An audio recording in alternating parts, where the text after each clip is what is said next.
yeah. Quote that, read that, stay in the book. When I leave home, I stay in the book, yeah. When my spirit low, I stay in the book, yeah. When I need more, I stay in the book. When I need I stay in the book, yeah. When I need to grow, I stay in the book, yeah. When I feel low, I stay in the book. I stay in the book, I stay in the book, yeah. Y'all been rock the body. How so much power coming out my body.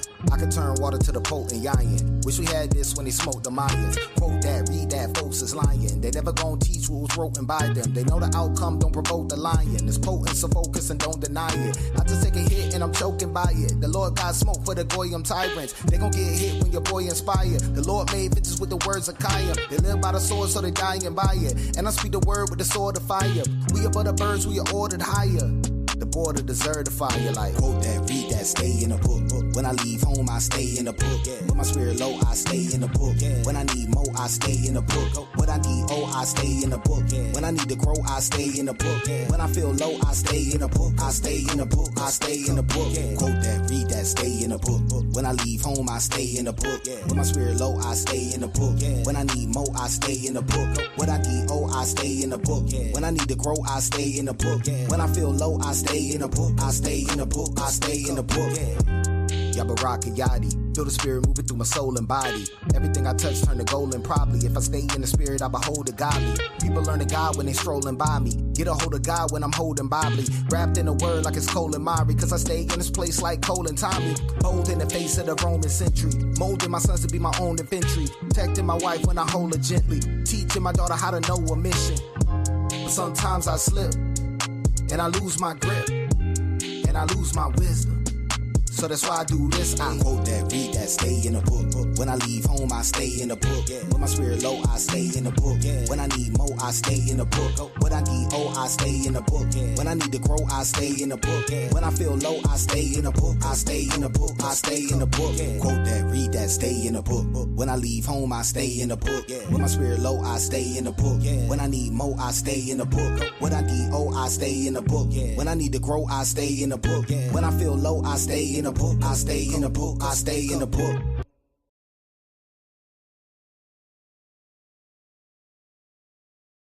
Hey, I'm ready.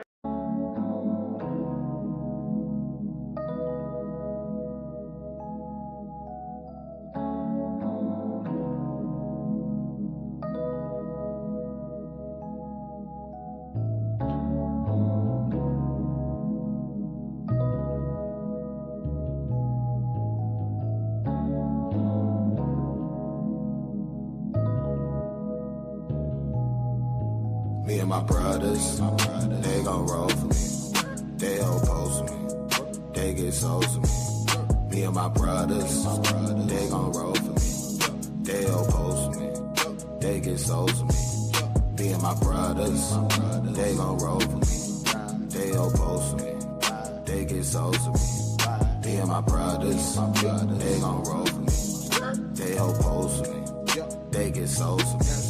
Me and my brothers, Saturdays, we be out teaching on corners. We be out speaking to corners, hoping to bring a few fish to the Adawan. We be out teaching in Babylon. A lot of these niggas can't phase us. A lot of these brothers we speaking to wanna bring kingdom to white nations. And we just want reparations. And we just wanna see Esau in chains. Half of you niggas saw Django in chain. Half of you niggas saw Toya a slave. Still wanna say the oppressor. This is a cut, keep it a buck. None of my brothers is keeping it shut. Open the book and we bringing them cuts. Every baby we bringing them up. Elevation, we teaching them what? The Bible is prophecy, look in the book. The Bible is prophecy, look in the book. We've been looking at pages. Now we can see that it's talking to me. Now we can see that it's talking to we. Posted up, deep, bringing water for free. My brothers, they gon' roll for me. They oppose me. They get souls to me. Me and my brothers, they gon' roll for me. They oppose me. They get souls to me. Me and my brothers, they gon' roll for me. They oppose me. They get souls to me. Me and my brothers, they gon' roll for me. They oppose me. They get souls to me. Me and my brothers. 7 days, we be out teaching them corners. We be out teaching the corners, teaching them put something through on your borders. 7 days, we be out teaching them corners. We be out teaching the corners, through on your borders. 7 days, we be out teaching the corners. We be out teaching the corners, teaching them put something through on their borders. 7 days, we be out teaching them corners. We be out teaching the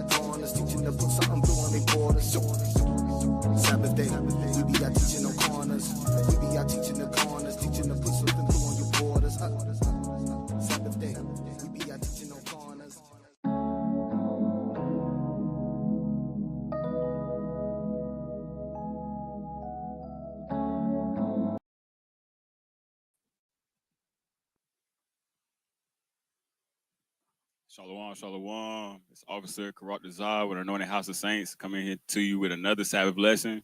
We at the school. To the right of me, I got Hey, Shalom Israel, Captain Yonatan. It's Brother Judah. Khan. Hey, I ain't gonna hold y'all long. I just wanted to come with a little quick lesson. It's been on my spirit to kind of talk about this thing. It's kind of some advice for the younger brothers that ain't married yet, for the ones that's doing courting, relationship, whatever you want to call it. It's just a little bit of advice, a little bit of things that I learned through the scriptures and advice from people around me that's in marriages, that's been through this thing. I just feel like it's important that we harp on these things to have better relationships and better marriages in Israel, preserve the family, and just do better in general. So, I'm gonna start off with the first precept. It's gonna kind of highlight the main focus of this lesson, which is unity and relationships and marriage, building together, doing things together, being responsible in the marriage together.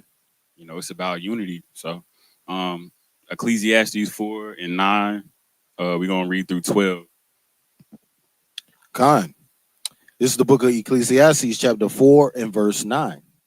Two are better than one because they have a good reward for their labor. All right. So it says two are better than one because they have a good reward for their labor. We can apply this to marriage, relationships, friendships, even camps, When it's more than one person doing the work and doing the labor, you get a good reward. And it's important that we remember that, especially in marriage, because a lot of times, things tend to be kind of, unbalanced. We kind of fall into these social norms, I guess you could say, and gender roles. But we got to understand, especially us in the so-called Black community and the Israelite community, that it is better for both parties, the man and the woman, to be putting forth effort and putting forth labor to have a good reward. Go ahead. Khan. For if they fall, the one will lift up his fellow, but woe to him that is alone when he falleth. Hey, when one fall, the other should be able to be there to pick you up. And that's on both sides. Your woman going through something, she can't be there, she can't show up to fulfill her role as a wife. You, as the man, you got to be there to pick her up and build her back up to where she need to be, so that y'all can continue doing the labor together to get that good reward, and vice versa.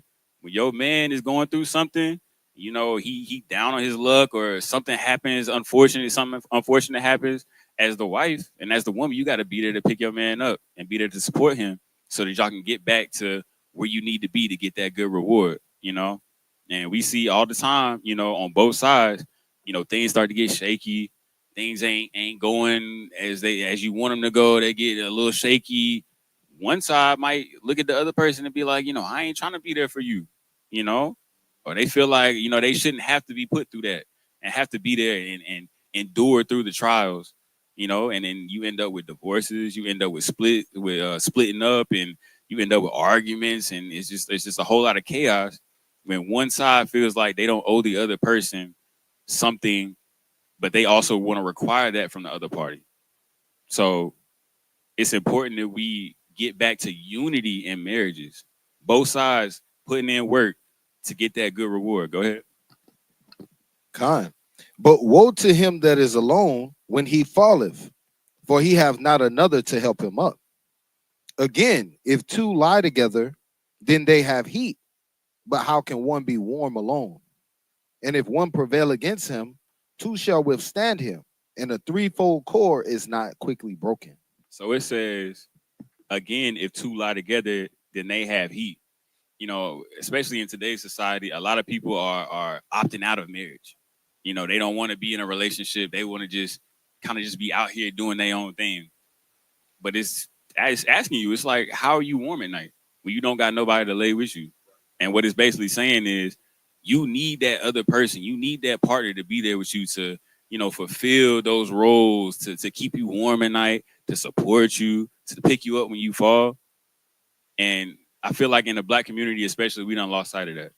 We try to fit these gender roles and these social norms, and we get confused because society is telling us, especially women, oh, you don't need that man. You know what I'm saying? You should just be by yourself, pay your own bills, and you ain't got to worry about nothing. And vice versa. A lot of men, they feel like it's not worth being married no more because of the things that they've seen. Men getting treated bad by their wife, or their wife leaving them because they ain't, as financially stable as they used to be, or things get shaky, and it's causing a lot of our people in our community to opt out of marriage, which the Most High has already told you is a good thing. And the reason why it's a good thing is, again, at the top of the scripture, it says two are better than one because they have a good reward for their labor.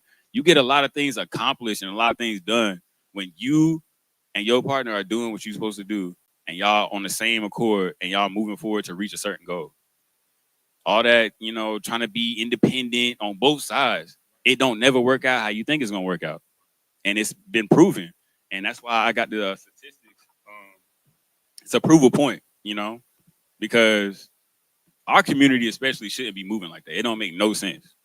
And the reason why is because these statistics right here are showing in the years 2023 and 2024, in the last couple of years, the median household income by race has shown that, especially in our community, that we at the bottom. And I'm sure people already know that. I'm sure I wouldn't even have to show you these statistics to show you that, because we all see it. You could look around and see that. But, we're going to bring it out just to put it in perspective for everybody. So I'm going to read the Asian household. Go ahead and read that. Oh, yeah. We're going to go ahead and read the Asian household. Go ahead and read that. Con. It says Asian households, the highest median household income at 106,954 as of 2023. Hey, man, you go in a Chinese restaurant, who in there working? The wife. Yeah, they in there with the wife, all the kids. Yeah. Especially where I grew up. I stayed in a town called Oak Ridge. It's a Chinese store. They always be right beside the food line. We used to go there all the time. And I see it. I go in there, and it'd be the same thing every day. The wife in there working, and the kids running around taking orders, counting money, learning. You know what I'm saying? It ain't even just about the labor part. It's about they learning. You know what I'm saying? Learning how to run a business, how to start a business. And when they get older, what you think they're going to do? They're going to go and do the same thing and continue that wealth, continue building that generational wealth. But you don't really see that as much in our community. Salak. Go ahead. That's called group economics. Right. You know what I'm saying? That's called group economics. That's why a lot of people, when they leave the church and come over here, they be so tight-fisted because they don't understand that what we have to do is group economics. Right. And them same Chinese people you talking about, they taking that money, they sending it into China, bringing somebody else back over here. They all stay in one crib. Yeah. You feel me? And then little by little, everybody, you got a Chinese restaurant over here, you got a Chinese restaurant over here, and they bring all their people over here. Now everybody can go be independent and get their own crib, if they even do that. You know what I'm saying? And that's one thing that let's look at even though they're Israelites, let's look at the Hispanic community. Bro, you will see them doing the roofing. Yep. The wife is down there passing up, whatever you call it, shingles or whatever you call it. You know what I'm saying? But you look at our community, I ain't trying to do that. That's not my passion. It don't matter if it make money. I'm not trying to do that. And it don't make sense. We got to look at the bigger picture. Right. And I can sit here, hey, look, me and my real, we talk about it all the time. We be riding around Raleigh, and all you see is Arabs. Yeah. Everywhere. You know what I'm saying? They be everywhere. They got a whole community out there. They got temples getting built over here, getting built over here. And it's like, yo, what we doing? We over here arguing about going 50-50. We over here arguing about who should pay all the bills and who should be able to just, kick it at the crib and do whatever. And I'm not saying that's all of us. I'm not trying to, put that on the entire community, but it's very common and it's detrimental to the common goal that we need to be, trying to reach. Hey, Salaki, it was on Arlette video. One of the brothers had said something about going 50-50, and the sister popped the balloon so quick, she almost stabbed her hand with the needle, man. Right? When we was out here selling plates, right? This little girl, the pops came and bought fish plates for the kids and everything. Little girl was talking about, so I don't know how we got on the topic of a man providing for his family. Right. And she said, my daddy told me if a man even mentioned 50-50 I'm going to say no and throw food in his face. I said, yo, what we get? He was embarrassed because he's like, yo, I never told you that. Like, look where we live. Like, what are you talking about? I was just about to say that. I'm like, yo, you teaching your daughter that, and you live here? Like, yeah, we could take the camera and just go stick it outside right now. Please tell me that these people not talking about who should go 50-50, who should. They need to be doing anything they can. You know, and that's why it's like, yo, it's just important for us to stop trying to follow after these other let's stop following what social media tell us what we should do. Stop trying to have this you know system of, oh, you know, the man to pay all the bills and you know the women, you know, she get the, you know, all that don't make no sense. We need to be doing whatever we can to reach the goal of better families, building the community. You know, building the bridge between the wealth gap. You see that right there? It said 106,000, 106,954, yeah, 106,954. I'm tripping, but that's the household income in the Asian community. Now let's go down to our community. Let's just go ahead and skip over to all that. I'm gonna let y'all know right now. It says the lowest median income is 51. Yeah, it has 51,374. I can tell you right now, if I went and looked at how much I made this year, it's probably about that much. That's one person. And that's what I'm saying. They talking about the household, the median. That ain't good. But yeah, we the main ones on social media talking about, oh, this is how the marriage is supposed to go with the bill, this, that, and the third, bro. We need to be doing anything we can to better ourselves and better our community. Let me get Cyrac 25-1. Hey, Salakia, while you getting that, I gotta say this, because I just thought about that. That's an excellent point. That number right there, that 50, most of those is single parent households.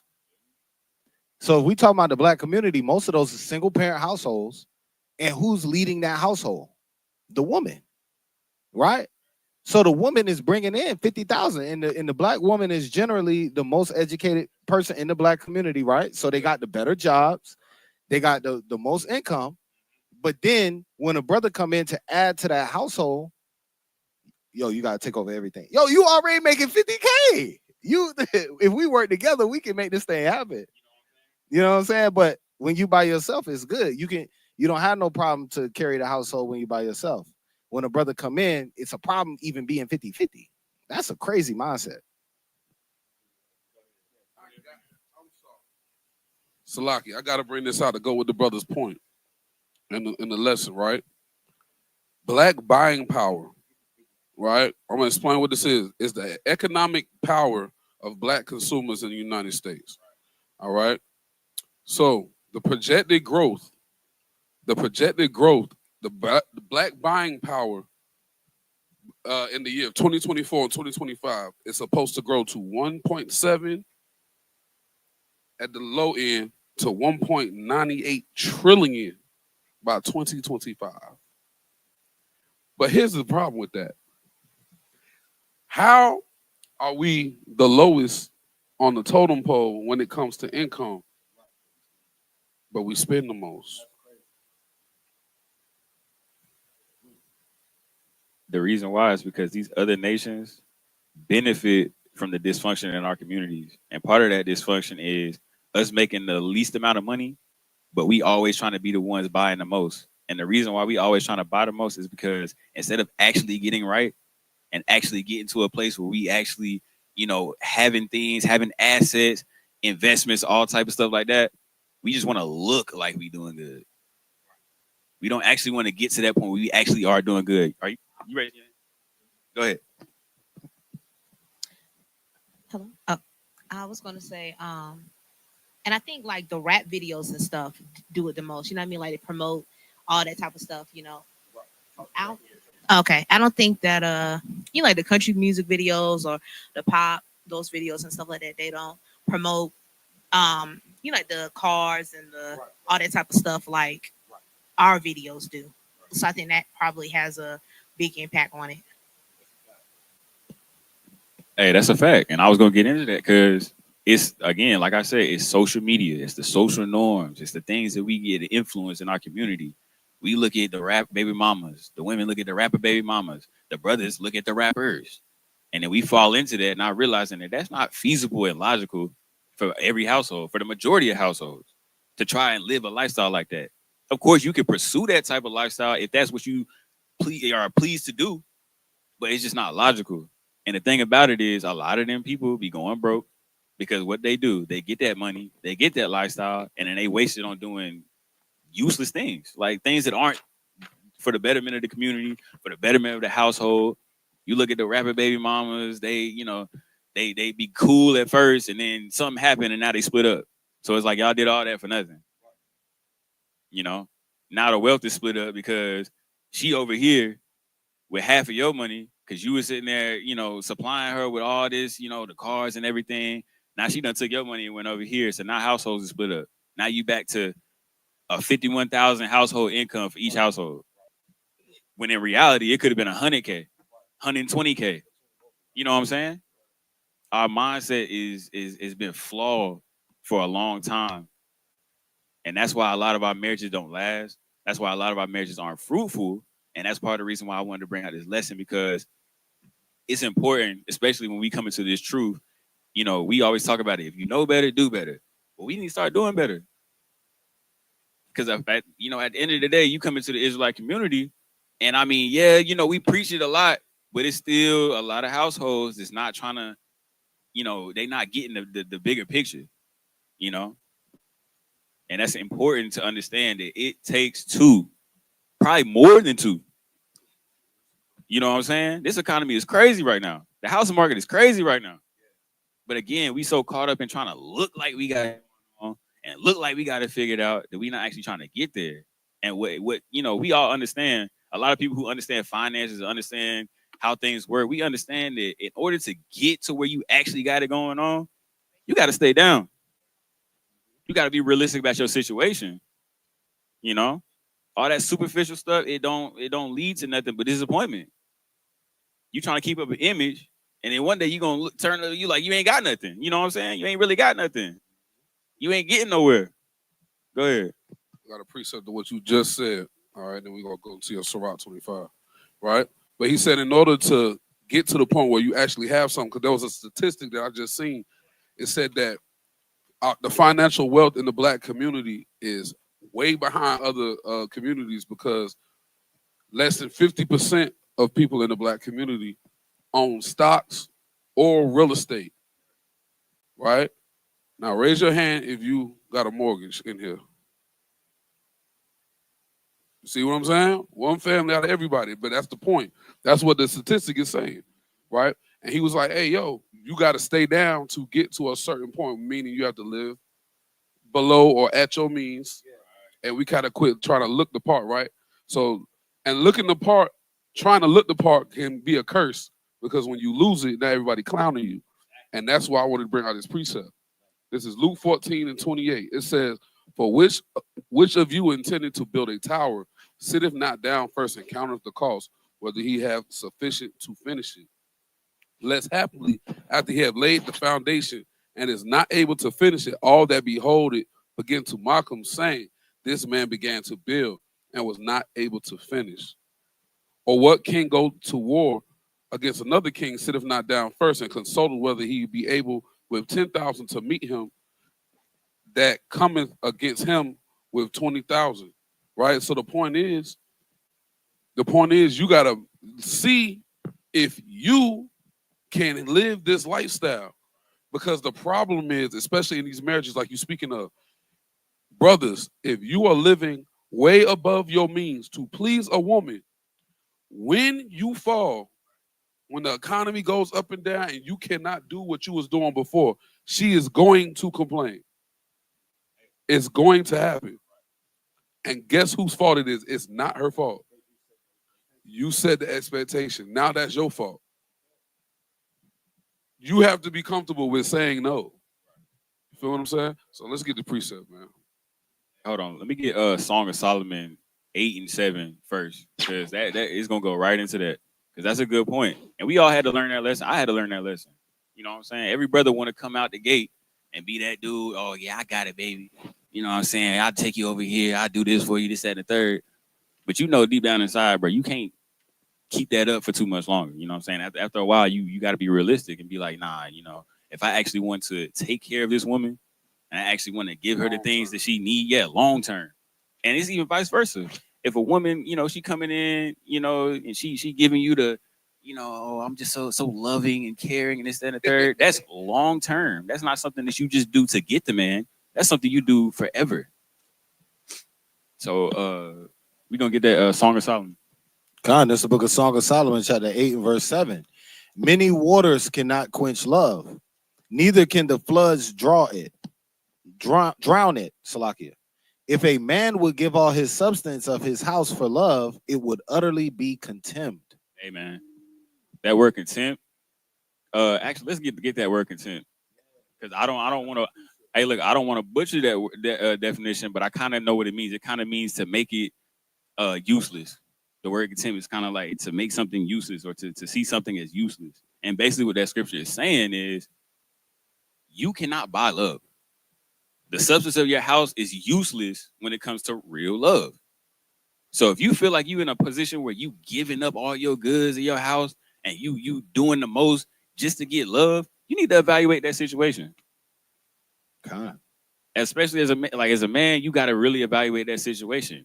Does she really love you for you, or does she love you because of the things you have in your household? Go ahead and get that definition. Khan, this is the definition. It's not on the screen, but it's the definition of contempt. It says to treat or regard with contempt, right? To despise, to scorn, or to disdain. Get the word contempt, because I think that's the word. That's the definition I want. Because it's gonna make it a little bit more plain on what it's saying. It's important to understand. Now, we'll get you in a second. Hand her the mic right now. So. Khan, and also we got it up in the ESV as well, because the ESV kind of give you the sense too. Right. But it says the feeling. This is contempt. The definition: the feeling that a person or a thing is beneath consideration, worthless, or deserving scorn. Right. So it's saying in the scripture that the things of your house are basically useless when it comes to trying to obtain love. It don't compare. You cannot buy things. You cannot buy love with the things of your household. They're worthless compared to real love. And brothers got to understand that. Women got to understand that. Real love is that connection between you and your husband, or your husband, you and your wife. Trying to add in all that superficial stuff, all the material things, is only gonna cause confusion. You got to learn. We got to learn to dwell in real love, because that's how you build real units, real, you know, marriages, and that's how you move forward and actually be fruitful in a marriage. Go ahead, Madison. What was you gonna say? So when Make sure that mic is on.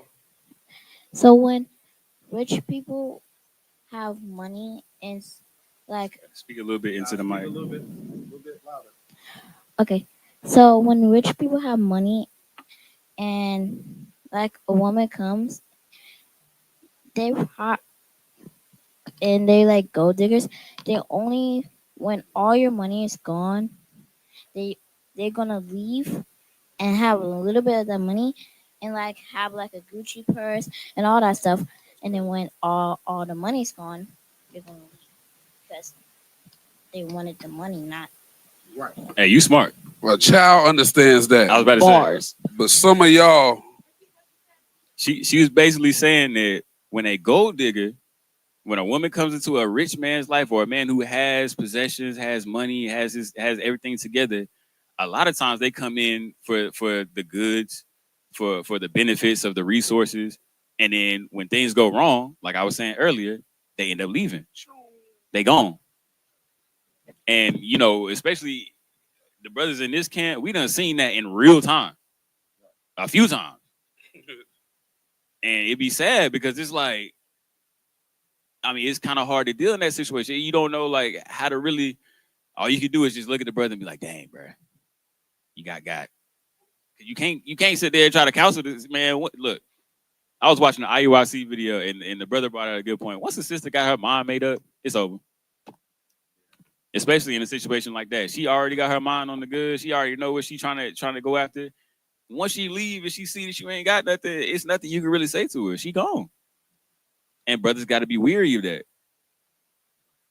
And I don't want, disclaimer, I don't want sisters to feel like this about to be a sister bashing class and none of that. We getting on both sides because marriage is a unit of two people, a man and a woman. And there's roles that we both play. But what I'm trying to get at is we got to be more realistic on both sides so that we can actually have fruitful marriages. It ain't enough to just come together and be married and then, 3 years later or 2 years later, however long, all that just fizzle out. And we all need that. We all need this wisdom. So, when y'all was about to say something? Yeah, Salaki, real quick. So, excellent point. But this is why we say that the Bible teaches all these things, right? If we have this mentality and we learn from what the Bible is telling us, we can speed past a lot of these heartaches and a lot of these mistakes that people make. So I'm gonna go back over this one more time. It says, "Many waters cannot quench love, neither can floods drown it." So nothing can be done to quench or to put out real love. That's what it's saying. If a man offered for love all the wealth of his house, so instead of love, if he offered all the wealth of his house, he would be utterly despised. That's what he was going into. Now watch this. And Sirach give you the whole game plan. And this is why I think what he's going into, if we really want strong marriages and relationships, we got to be willing to put certain things down and make certain sacrifices for a little bit of time so that we can get to where we both want to be. Right? My ultimate goal might be, hey, I want my rib to just stay home, you know what I'm saying? Enjoy life, enjoy the fruits of my labors, you know what I'm saying? But I may not be there right now. I may have to work to that point, and we might have to make some uncomfortable decisions up to that point, right? But if we grind together, then we can get there. But what happens is, and this is what I'm about to read inside, right? What happens is there are some people who are there for their own occasion. And men, we have to be careful that we not in a relationship for our own occasion. I want my rib to be at home, so when I get home, my food could be hot. You know what I'm saying? My clothes could be ironed. Right. It got to be a two-way street, right? Now watch this. Yeah. This brother crazy. Is it? But nah, that's a fact, right? But look what it says, right? It said this brother's stupid. It says Sirach 6 and verse 7. Now, this is talk about a friend, but this is also talk about marriage. And y'all say calm when you get there. All right. Sirach 6 and 7. Yep. Because this is an excellent point that you're bringing out. Hey, shalom to everybody in the chat. Shalom, shalom. See some new names that I ain't seen before. So shalom to y'all, man. All right, I'm going to go ahead and start. If thou wouldest get a friend, prove him first, and be not hasty to credit him. Watch this. For some man is a friend for his own occasion and will not abide in the day of thy trouble. So this is what the brother going into. There's some relationship partners that's your friend because you got that new basketball goal. They might be your friend because you just downloaded the new update on Fortnite or whatever the case may be, right? But then as soon as your internet go out, they don't answer the phone no more. You know what I'm saying? They're not cool. We got to apply that to marriage, right? You gonna say something? You got a mic? All right, I got you. You got it. Sometimes it's not only with marriages. Sometimes it's like with. Sometimes it's not with marriages, and it's like with other people that like people like like what you were saying about the friend thing. Yeah, like they can get what they want and just leave. That's right. And that's why it's important to learn that lesson now at your age, so that when you get to the age of courting and all this type of stuff, you realize, okay, I need to thoroughly understand this person and their motivations and what they want from me so that I can decide whether I want to move forward with this person. Right? Go ahead. Hey, yo, you know what's funny? Bro, we just did a class on slothfulness. It ain't came out yet. Yeah, we just did a class on slothfulness, and that because brothers really got to watch that. Like I'm talking about, our sister would do anything you asked them to do, and then you realize, bro, the only reason is because they need to. They want to get out of a situation, whatever it may be. You know what I'm saying? But Brother told me to bring this out, so I'm gonna bring it out. Everybody know that song by Bobby Caldwell called "What You Want to Do for Love." Everybody know that song. I love that song. Y'all young whippersnappers don't know nothing about that. "What You Want to Do for Love" by Bobby Caldwell. Y'all know that song. In the chorus, they say, "What you won't do for love. You try everything, but you don't give up. In my world, only you make me do for love what I would not do." So everybody need to think about, on a regular situation, what wouldn't you normally do that that some people end up doing for love? It don't make sense. We got to think about it. You got to have non-negotiables has to be in place somewhere. But let's keep going. Hey man, hey, they bringing it out because I mean it's just facts, man. Like he said, this is lessons for the young ones that's coming up. For the brothers that's in the courting phase, whatever phase you in life, this is the advice that needs to be taken seriously because marriages are important, but a lot of marriages don't last and they don't become fruitful because we coming into this thing with the wrong mindset on both sides. So yeah, we can go ahead and get that Sirach 25:1. Come. Oh dang, I'm in Wisdom of Solomon, Salaki, yo. This is the book of Sirach or Ecclesiastes, chapter 25 and verse 1. When everybody has to say, come. Come.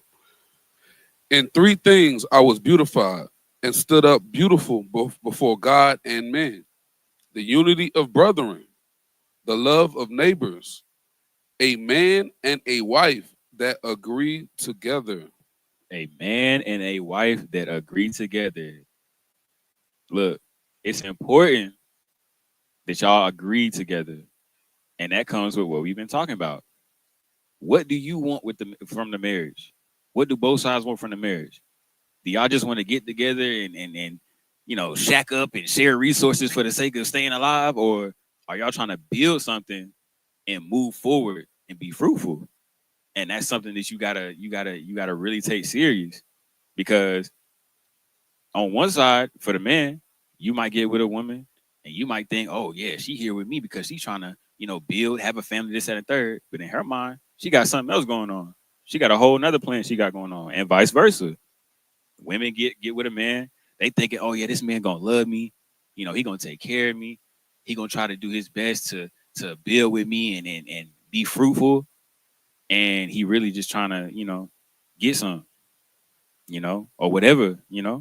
So it's important that y'all agree together. Even when y'all finally get married, make sure that y'all on the same page so that y'all can build things and move forward. When it comes to the bills, when it comes to, okay, do you want a house? Where you want to stay? Do you want to have one car? Do you want to have 2 separate cars? You know what I'm saying? Are we both gonna be working, or is it just gonna be one person working? Where are you at in life? And where are you trying to go in life? Like, what are y'all trying to do? It's very important that you have these discussions and figure that thing out, because a lot of that stuff leads to marriages not working out.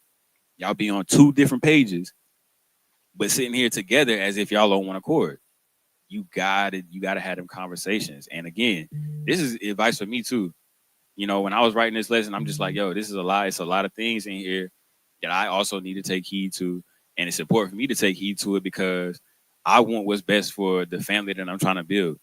I want what's best for the people that I'm supposed to be taking care of and I'm supposed to be leading.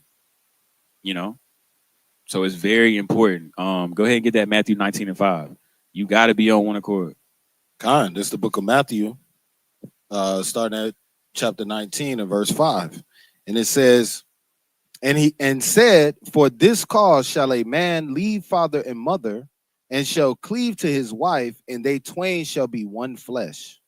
Therefore they are no more twain, but one flesh. What therefore the Most High have joined together, let no man put asunder. So it's a couple things to dissect in the scripture. It says that a man shall cleave to his wife, and they twain shall be one flesh. Think about your body. This is all one flesh right here.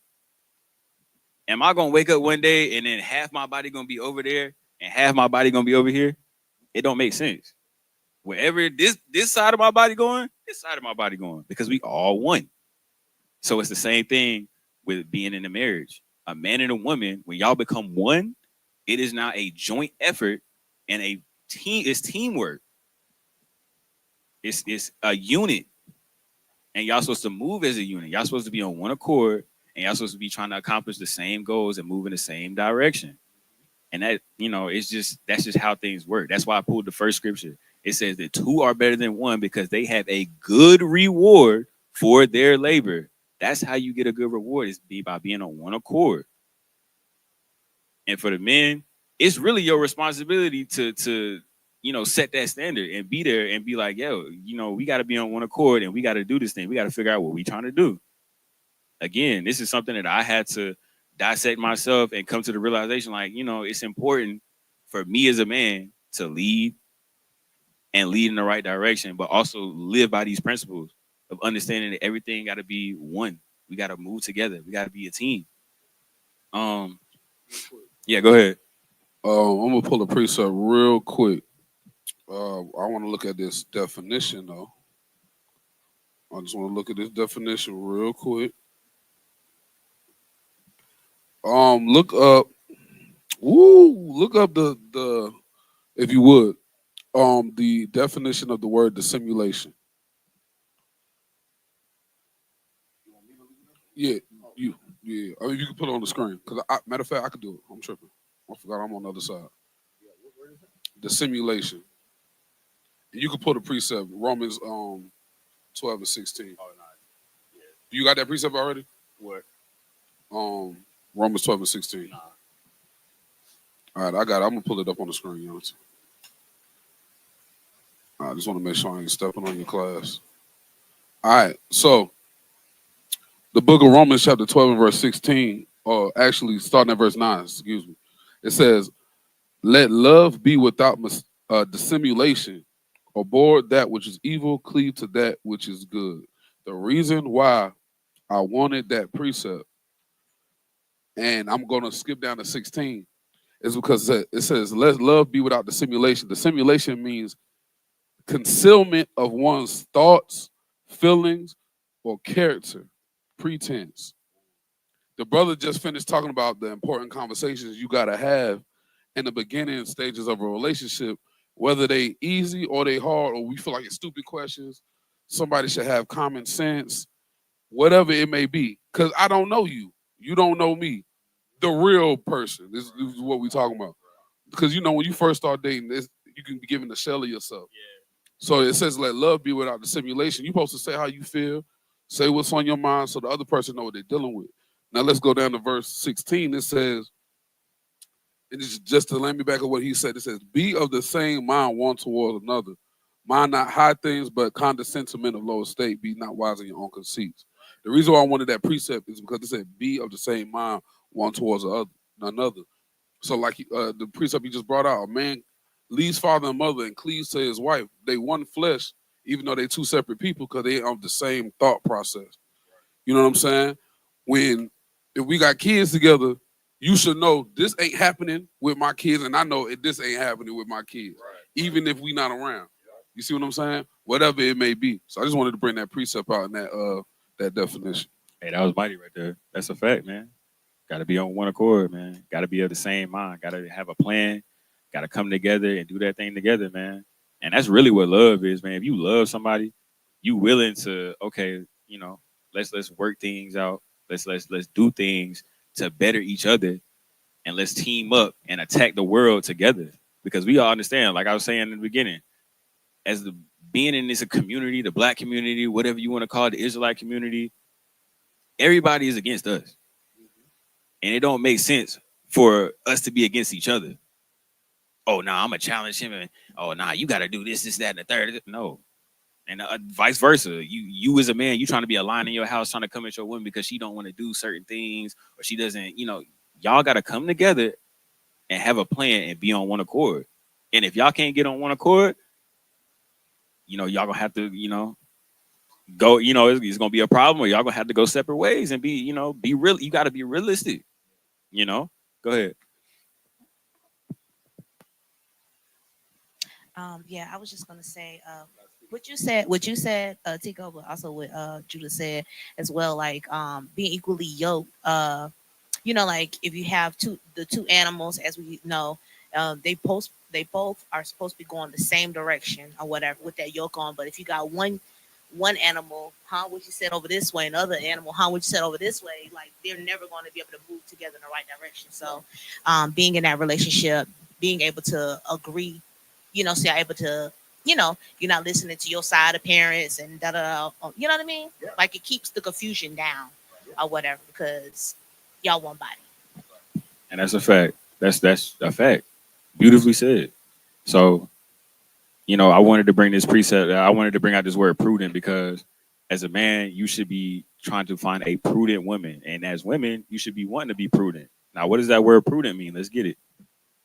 Because it's very important. And that's actually on both sides. It's not even just a woman thing. I don't even know why I said that. As a man and a woman, both of y'all need to have prudent mindsets. Y'all need to have prudent mindsets. So, what's that say? So this is the definition of prudent. It says acting with or showing care and thought for the future. Amen.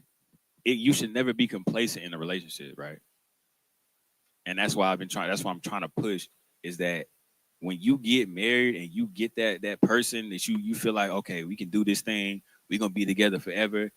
Y'all both need to be prudent. And what that means is y'all need to be showing care and thought for the future. The future is what's important. Everything could be good right now, but anything can happen and change the future. So it's important that y'all have a game plan, that y'all understand each other. Y'all be ready for things to come upon y'all. That's why I brought out Ecclesiastes 4:9-12, because it says, "But woe to him that is alone when he falleth." And before that, it says, "For if they fall, the one will lift up his fellow." You got to be ready for the future. Anything can happen, man. Your husband could get in a car accident and lose ability to use his legs. Now he can't necessarily provide for the house like he's supposed to, or like he would want to. So you got to be able to come in and pick up that extra weight and kind of make that thing work. You know what I'm saying? But a lot of women in the community that that situation happened, they might leave. They might not be wanting to stay around and deal with that. And on the vice versa. We was me and Shakir was talking about this earlier. One of the brothers in one of the videos was talking about how his wife, the one that he was with, she kind of got big over time. You know what I'm saying? She kind of started changing over time, and he got to a point where he was saying, "Oh, I wish I never married it." Why are you thinking like that? You're supposed to be prepared for the future. You're supposed to be prudent. You knew that there was a possibility that could happen. You knew that there was a possibility that anything could happen to that woman. But if you really love her and you really wanted to be in a marriage and wanted to be a unit, that shouldn't stop you. Yeah, look, just because your wife got a big back don't mean you're supposed to leave. That don't mean you're supposed to go to the council talking about I wish I never married her, bro. You knew what she was getting into. Stop playing. And vice versa. Yeah, and there's steps that could have been taken before that point, right? Like it ain't like you woke up one night and she just had an extra large back. It's like, yo, come on, man. Extra large back. You seen the back coming. You seen the back getting bigger and bigger as the day goes by. Yeah. And as a man, realistically, in that situation, you're supposed to be the one to be like, yo, let's go to the gym. Because why are you not in the gym? You're supposed to already have that going. You know what I'm saying? Like, man, you're supposed to already have things in place, a plan in place for when certain things come upon y'all. And that's on both sides. That's about being prudent, acting with or showing care and thought for the future. So what you saying is brothers need to speak up and not love with the simulation. Facts. If you see a problem happening and you know you about to get unattracted, you need to say something and quit worrying about people's feelings all the time. Facts. It sound bad. It really do. It do, but if you think about it, what's worse? Not saying nothing and then not having interest no more? You see what I'm saying? You know what I'm saying? Yeah. Bro, just say it. You feel me? Like my edge will be a little crooked. If you don't like that, say something. You feel me? You got to just say what you got to say. You don't have to, and here's the crazy thing about it. You don't have to be rude. You can say what you got to say. You know what I'm saying? And because we're adults, the other party needs to self-examine. You know what I'm saying? Do you not know your own self? You don't have a mirror. Like, you feel me? Like, you got to say what you got to say. Period. Kids trying to bring something out. Ashley, you go first and then Madison. Yeah.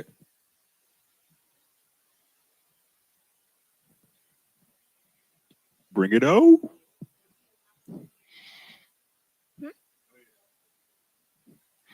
Okay, so when a person, like you say, when a person change or like does something you don't like,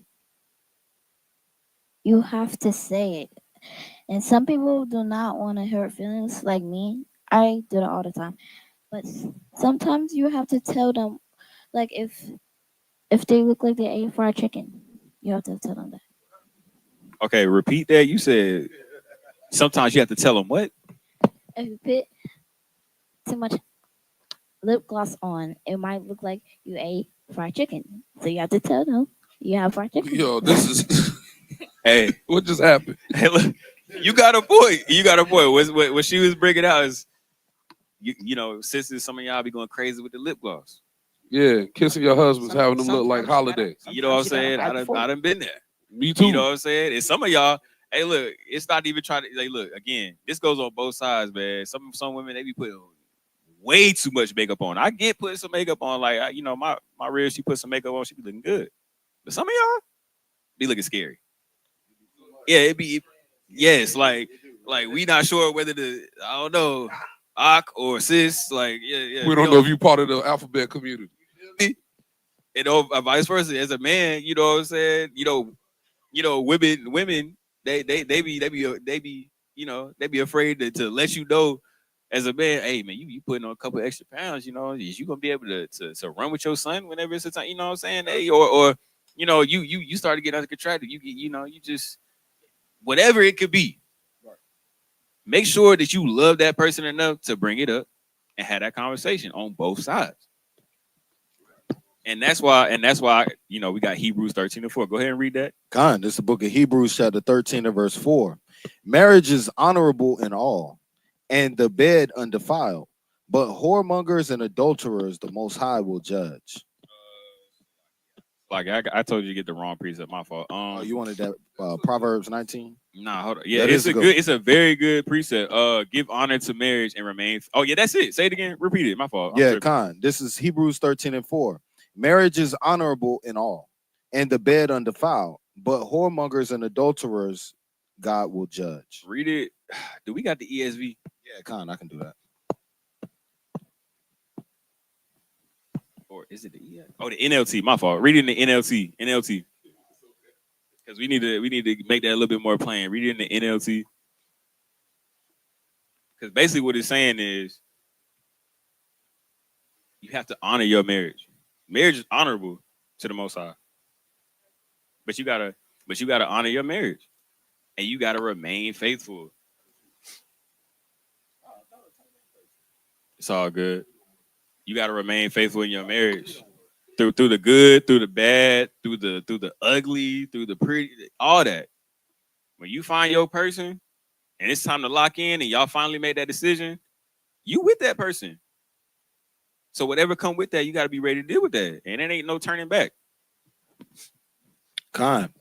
All right, this is Hebrews 13 and 4. It says, give honor to marriage and remain faithful to one another in You marriage. see that?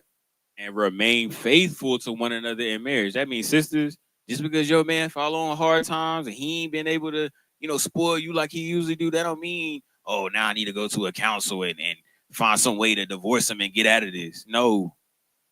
And same thing with the men. That don't mean go to a counsel and try to bring up every reason why you should be able to put this sister away. You locked in. Stand on that. You knew what you was getting into. Don't do that.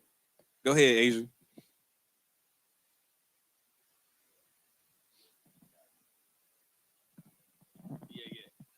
Hey, make sure it's appropriate for the class and and edifying. Yeah. I was gonna say like let somebody's on the street and somebody else is walking on the street and like you say that somebody is at that somebody's not looking good. You could keep that to yourself. You don't have to say say something that hurts somebody out loud because Yeah, no, I get what you're saying. Yeah, you don't have to. You don't. We're not teaching that you have to speak your mind all the time. But this is specifically for relationships, right? So like if you're in a relationship with, and this is for age groups above y'all, but if you're in a relationship with your person, your significant other, whether you're a woman and you got a husband or whatever, you should be able to come to that person and say what you got to say. That's Right. basically the point, right? Yeah, y'all And don't it got to have worry be about that no rude. time soon. Y'all can't court until y'all Yeah, 35. y'all definitely ain't got to worry about it. Yeah. I'm about to be Will Smith and Martin Lawrence. Y'all get the court. This book of Galatians, chapter 6 and 2. Y'all, when y'all got to say, Con.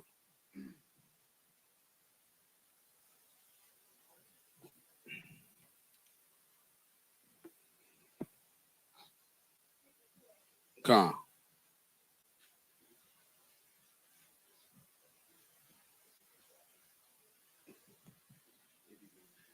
Yeah, it's all good. But wait till you get there. Hey, this is a good class, man, because y'all got to understand these are the hard conversations that Israel. If we hold the truth, Israelites need to be teaching this. We want to be so nice in our classes and teach about love and teach about, you know what I'm saying, Esau. But like, let's just keep it 100. Esau really don't got nothing to do with our marriages. They put a lot of things in place to make sure our marriages did not work. But because we hold the truth, we supposed to be teaching what it is. Fact. You know what I'm saying? It's part of crying aloud and sparing not. Right. All right. Let's get it. We're gonna let her get there. Bet y'all got it. Yeah. Right after 2 Corinthians. 2 Corinthians. All right, Con. Galatians, this is the book of Galatians, chapter 6 and verse 2. It says, bear ye one another burdens, and so fulfill the law of Christ. We always use that scripture as a brotherhood type thing, but that applies to marriages as well. It applies to marriages as well. And that ties into what we're talking about. You got to be able to bear ye one another's burdens. That means if one fall, you got to be there to pick them up on both sides. Keep going. Verse 3. Northern Kingdom outside, ain't it? Yeah, they turn it up. Verse 3. For if a man think himself to be something when he is nothing, he deceiveth himself. Hey, that go on both sides, man. A lot of brothers come into the relationship thinking, they got it figured out. You know what I'm saying? That they, like I said, anything can happen. You got to be humble in marriage on both sides. Men, you got to be humble. You got to be willing to have them conversations with your real. Like, hey, I might not be able to take you out this weekend. I might not be able to, spoil you like I really want to. And on the other side, women, they might not be able to do certain things because they might be a little tired. They might be going through something. They might be depressed. They be going through depression. They be going through, certain things. You got your hand raised? All right. And that's why it's important that we bear ye one another's burdens, because you never know. Your partner might be going through something. You got to be willing to be there for them and to pick them up on both sides, men and women. Is it more on that? Yeah, Con. Let him finish this one out real quick. Verse 4. But let every man prove his own work, and then shall he have rejoicing in himself alone and not in another. That's a fact. The reason why I wanted to bring them two precepts out after verse 2, because like he said, somebody might come into a relationship thinking they got it all figured out. You know what I'm saying? You might think you a good husband, or you might think you a good wife, but if you legit gave your partner a truth pill and all they could do is tell the truth, would those same sentiments come out? You see what I'm saying? Because you know what I'm saying? Would they do, if they had to tell the truth, would they say, yo, yeah, you a good, because you might be like, yo, I'm a good husband because I pay the bills. She might be like, well, I cook every night. Right. But when it comes to what actually makes the other person happy, would that be the case? Right? And then that next verse 4, it says, but let every man prove his own work. So if you're a good husband, prove it. Examine yourself See if you actually making your wife happy. See if you putting your best foot forward when it comes to being the leader in the household. Same thing with the sisters. Whatever a sister, I ain't no woman, so whatever it is that sisters do or think about to make a man happy, prove that that's who you are. Prove that you that good wife. Prove that you the Proverbs 31 woman. You feel what I'm saying? So like I was saying, you might think you somebody, you might think you this person, but your actions have to follow that. You know what I'm saying? Yeah, go ahead, sis.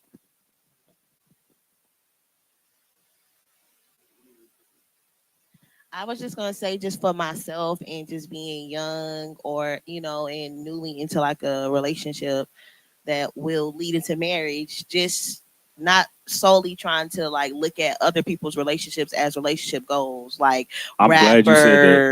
rappers and YouTubers, because you'll be like, oh, I just thought he was perfect for her. He bought her a Tesla and a Birkin bag, and then as soon as the cameras cut off, he whipping her behind. He cheating on her, and gave her something. You know what I'm saying? Not taking care of the bills. She really fronting everything. You know what I'm saying? So that's just something for me as myself coming in a relationship. I had to realize, like, you have to be in your relationship. You can't be in nobody else's relationship or looking for, like, people, especially in the world, their relationships. Try to find another couple that's in the truth, like my brother and my sister, you know what I'm saying, or your parents or whatever, and just rely on that relationship. And then, of course, the Most High, because trying to be like somebody that's in the world, you're going to get worldly things. Right. I'm glad you said that because I was gonna go into that. Because one thing that we got in Israel bad is that covetous spirit. We got that covetous spirit bad. We looking at what everybody else doing, and we like, oh, I gotta be on that type of time right there. Oh, I want to be on that type of time. That might not be for you. That might not be for you in your marriage. The Most High might have different plans for y'all. The Most High got different plans for everybody. So when you sitting here looking at what everybody else is doing and you trying to mimic them, you really could be missing out on your blessing. You was about to, yeah, yo, that covetous spirit is dangerous, and I'm gonna get into that. But I want to do a little bit of an experiment. How many people we got on the? All right, so all the sisters, I want y'all to get on YouTube, and I want y'all to drop a 7 in the chat if y'all, because one thing we got bad in the community is, the social norms or the gender roles conversation, right? And what I wanted to bring out in this lesson is, a lot of that stuff isn't realistic, especially in the times we living in. And the times we live in, it's not realistic to live in a lot of these gender roles. We talk about, oh, the man's supposed to take care of 100% of the bills, and the woman just supposed to stay at the house and do her thing, this, that, and the third, or however you try to, however they try to make it seem on social media. But I want to ask a very valid question, right? The law says in Deuteronomy 24, verse 5, when a man hath taken a new wife, he shall not go out to war, neither shall he be charged with any business, but he shall be free at home 1 year and shall cheer up his wife, which he had taken. Now, let me ask the sisters, would you be cool with your man coming into your life and taking a whole year off from doing any type of work? No, right? And for the ones that's on the YouTube, drop a 7 in the chat if you would be willing to go along with that. Because I'm trying to prove a point. I'm gonna give like 1-2 minutes maybe. If there's any sisters on the live. Oh yeah. So I know y'all hear me. Drop a 7 if you would be willing to go along with that. I don't see no 7s. And I expected exactly what I expected. Huh? No, like it's saying that when a man hath taken a new wife, he shall not go to war, neither shall he be charged with any business. Meaning, you leave that man alone. He don't do no work. He don't go to war. He just at the crib with you for the sole purpose of making you happy. And of baking babies, really. Yeah, baking babies. Would you be cool with that in this modern time? That's not feasible and that's not realistic. I'm taking my year off. I don't know about y'all. This brother right here. Huh? Oh, we gonna get to it. But my thing is, what did Josephine say? 7? Anyway, my point is, my point is, a lot of these gender roles that they had in these biblical times are not feasible and they're not realistic in these times. So what men and women have to do is humble down and realize that you got to move different in these times. It takes team effort. It takes a unit to take care of the bills, raise the kids, take care of chores, everything. You can strive as a man to get to the point where you taking care of 100% of the bills and your rib can stay at the house and take care of the household. That's something that you could definitely strive to, but people got to be realistic. Especially when you in a new relationship, when you first get your wife, that's not realistic unless you just got it going on. Like you just had everything figured out before then. And that's, some people got that. So I'm not knocking anybody who do that, but for the majority of our people, we got to be realistic, man. You got to do what's better for the household and for the overall goal. You got to be prudent and look for the future. And that's going to take y'all, humbling yourself down and being like, hey, I want you to stay at the crib and just take care of the household, but we can't do that right now. We're going to have to work. Hey, follow-up question. Go ahead. When that year is over, how many sisters going to be ready to let that brother go back to work? You feel me? Because you might get comfortable with him being at home, and then now it's time to go back to work. Now it's business as usual after that year. Right. So now it's like, yo, that's a tough thing. Sometimes we fall into that, oh, man, you here, you know what I'm saying? Let's watch a movie. Right. But now when the business start back up, now it might be, I got to be gone. I'll be back in 5 hours or whatever because I got to go make this happen and make that happen. Right. So, you know what I'm saying? It's a flip side to that, right.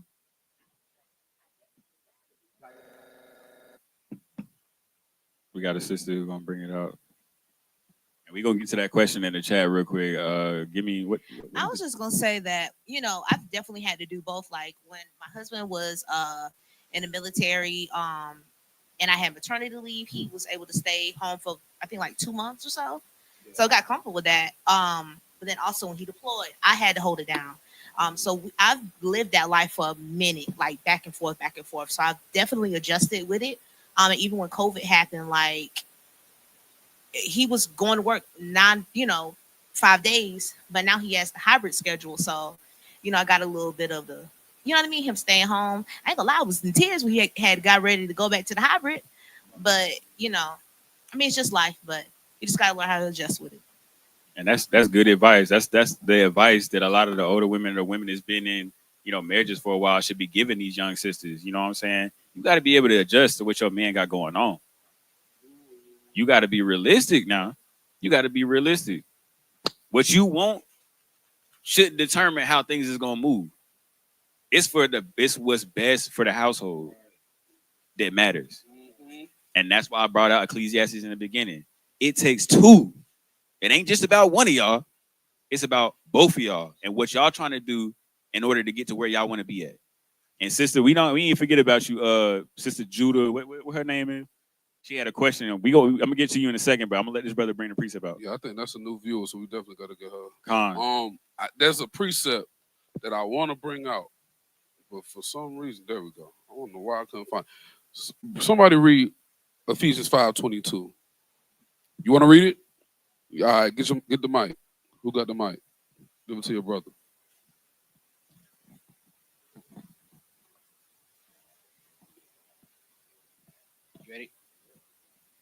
You ready? Yeah, let's bring that out. Ephesians 5:22. All right, this is the book of let them get there. Let them get there. It's It's right after Galatians. So if you was in Galatians, Ephesians right after.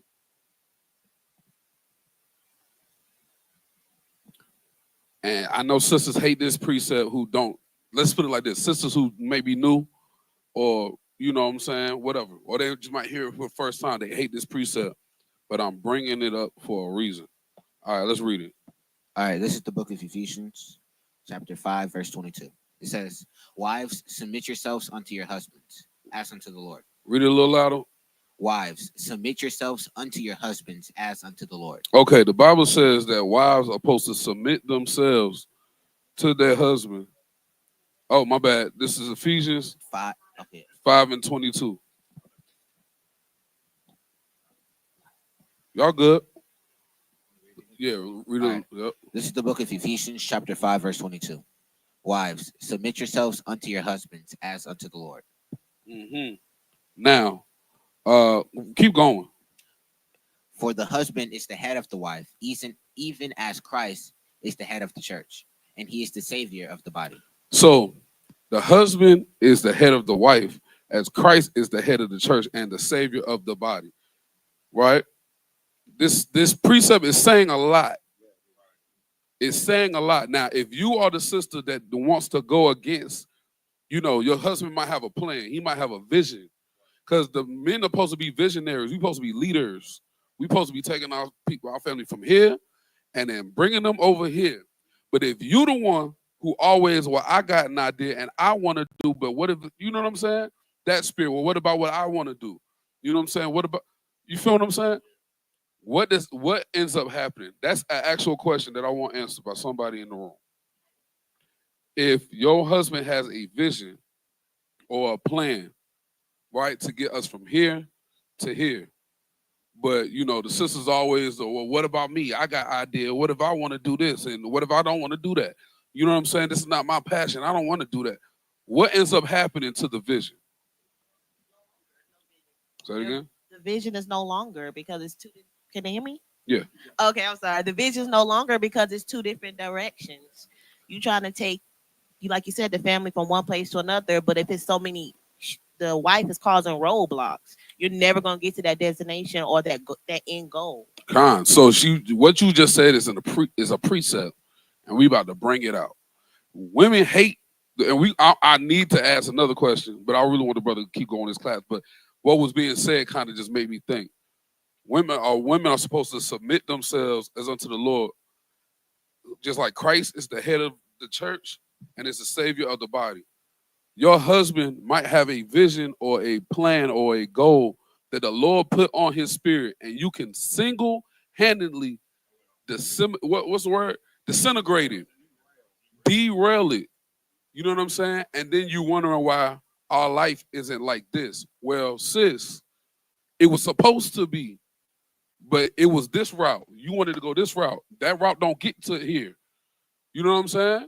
So let's get that precept. Go ahead and bring that out. God, this is the book of Proverbs, chapter 29 and 18. Where there's no vision, the people perish. Where there's no vision, the people perish. Is there more on that? God. But he that keepeth the law, happy is he. God. Right? So with that being said, there's some brothers who might have different visions. Somebody like entrepreneurial. We talk about this all the time. If your husband has studied something and he has an entrepreneurial spirit and he has a plan to get us from here to here, and you're talking about what you want to do, and then the husband, because this is what I do. All right, you want to do that? What's the plan? How are we going to do it? What route do we take to get there? What do we need? For real. Like, for real. You know what I'm saying? Like, what is if this happens, what next? If that happens, then what? If that plan don't work, you see what I'm saying? What laws do we have to abide by? America's laws do we have to abide by to be a good And 9 times out of 10, when you are dealing with that person who just wants to be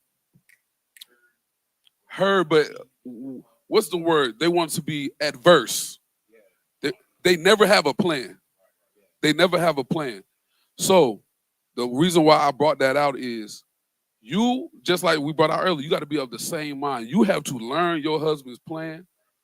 And then because our women multiply things, then you can help him catapult that and get to the point faster. Because 9 times out of 10, I don't experience it. 9 times out of 10, when you're adverse and you got your own plan, that plan lasts for 2 months. And then now we're back to where we at. Now you looking at me like, no. Yeah, what now? Well, my plan didn't work, so how you gonna fix it? No. Your husband's plan should be your plan. Yeah, Con. You feel me? And Salaki, to add to that, because when we first started the camp, right? Here we go. But when we first started the camp, I taught a lesson saying husbands how to lead your wives in righteousness. And this is one of the main points that I brought up. And the second side to that is because the men don't get away, as the brother was saying, the men don't get away. As a good leader, you have to be able to see what value your wife or your kids or whatever bring to the table and put them in a position to win. Right? So not only am I creating a vision this way, but now I'm putting you in a position to win so that you can have your vision. And the Most High can move through his spirit with you. You know what I'm saying? But if I'm putting you in a position where you just feeding me all the time, you can't blossom. So yeah, say you don't want that to come out. You know what I'm saying? But that's the spirit we gotta move with. I ain't gonna be long-winded. You got it. That's a fact what he said. And like he said, the brother's not gonna get away because that's a big part of it. Us being leaders, us being realistic about our abilities and the abilities that you have around you and using them to the betterment of the family. You know, you got to have a plan. You can't just be sitting around expecting. You know, you definitely can't be sitting around expecting your wife to just come out the cut and be like, "Oh, babe, I think we should do this." No, you got to set a plan up. You got to work together with your rib to bring forth that plan and to elevate and to be fruitful. And I'm gonna get to the brothers in a second, but we got to answer this question real quick. And we actually kind of already answered it. The brother kind of already got into it, but I'm gonna get Amos 3 and 3 because we really been speaking on it the whole time. Sis, you know, you asked. She said, what she said? She pretty much asking when a woman has a problem with something, can she not speak up? Or she supposed to keep it to herself? Right, and we've been going into that. You know what I'm saying? That's a part of being a unit. You know what I'm saying? Yes, you're allowed to speak up. You're allowed to speak your piece and bring things up. And that's a lot of that, you know, a lot of brothers gotta accept. You know what I'm saying? A lot of brothers want to come in and they want to be like, oh nah, you know, she can't bring up nothing to me. You know what I'm saying? You're just supposed to stay down and follow me and whatever I say goes. No. Who art thou? Right. Who are you? No. Bring that out. Amos 3 and 3. On this book of Amos, chapter 3, verse 3. Can two walk together except they be agreed? How y'all gonna walk together being a unit if y'all don't agree on something? She said, I mean, bringing up relationship issues such as communication breakdown, etc. Does a wife not say anything if issues are not being acknowledged? Right. You got to be very careful. I'm gonna let you bring out that preset. Yeah, Khan. And that's what he's going into. You know what I'm saying? Just to clarify that as he's looking for the precept. Right. We are saying that as a healthy unit, right, both parties have to be able to, number one, bring up issues, and number two, be able to receive the issues that's coming from the other party. Right? If I'm just being a dictator, that never works. Never. Dictators get overthrown. You know what I'm saying? All they the get assassinated. That's what happens to a dictator. So you don't want to be a dictator. And that's why the scripture says, be not as a lion in your own house. But it's got to be within reason, right? I think there should be rules. I should have rules on how I want my rib to come and bring up issues with me. And she should have rules on how she wants me to bring them up with her. I can't just bust in the door, kick the door in, and, yo, you wicked as hell. And you know what I'm saying? We don't want to have that spirit because we want it to be received the best way. Con, so I'm going to answer that question. She said, I mean, bringing up relationship issues such as communication, breakdown, etc. Does a wife not say anything if issues are not being acknowledged? Now, this is why it's so important of being in a body of some sort. I used to say this all the time. There's nothing against individual, like what we call individualites. And I'm not even being disrespectful when I use that term, because I know that could be taken as as an offensive term, right? But I used to say this when I first came into the truth, because I peeped this very early. When a brother like, yo, I don't got no elders, them niggas, Come on, I elder myself. Yeah, right. Run. Yeah. That boy off. Because who can you run to? Nobody. If he don't got no elders, who you talking to? You know? You feel what I'm saying? You don't got nobody, you know, you just gonna have to talk to God. And then that's that. Brothers be having way too much pride. Run away from them prideful people, whether it be a man or a woman. Facts, right? So if he's, oh, I don't got no elders, you know, I don't got nobody over me, I'm not doing, yo, you need to rethink that situation. So he has all the knowledge, he has all the scriptures, you know what I'm saying? He got all of that, right? Now, hold on, we good? Okay, yeah. Cut them lights on. Yeah, cut the lights on.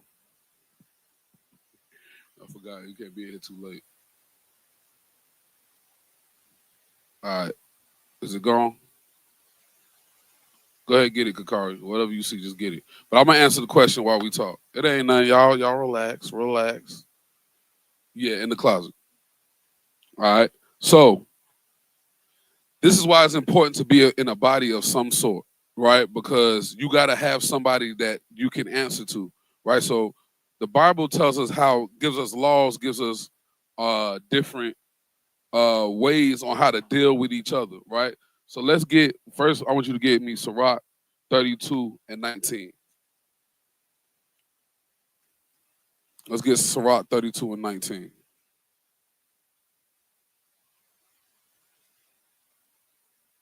This is the book of Sirach, chapter 32 and verse 19. Uh-huh. Do nothing without advice, and when thou hast once done, repent not. Come on. You're not supposed to do anything without counsel, man. Let me see real quick. You want to 18? Matthew 18? Yeah, I'm gonna get Matthew 18. You're not supposed to do anything without counsel, right? Nothing.